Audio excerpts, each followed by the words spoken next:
Inilah video amatir yang direkam warga saat tumpukan sampah mengalir di selokan. Video ini pun seketika viral di media sosial. Tumpukan sampah ini diketahui berada di Desa Kebun Sari, Kecamatan Wonomulyo, Kabupaten Polewali Mandar, Sulawesi Barat.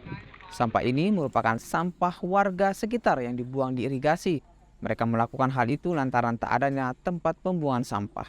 Selain itu, kendaraan pengangkut sampah milik pemerintah daerah setempat masih minim dan jumlah sampah harian warga bisa mencapai puluhan ton.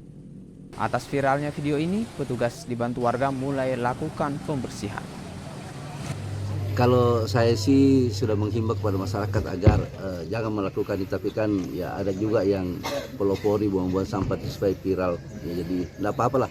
Pekerjaan kita memang pekerjaannya Pemda itu membersihkan apa saja yang tidak bagus, ya pekerjaan kita membersihkan. Terserahlah orang mau buang ini, yang penting pekerjaan kita adalah selalu membersihkan dan membersihkan. Ya, dan insya Allah tempat sampah kita akan selesai dalam waktu habis lebaran, insya Allah sudah. Insya Allah bulan puasa ini saya akan bersihkan sampah semuanya untuk bawa ke satu toko. Kita mau dicoba, kita punya tempat di sana. Nanti.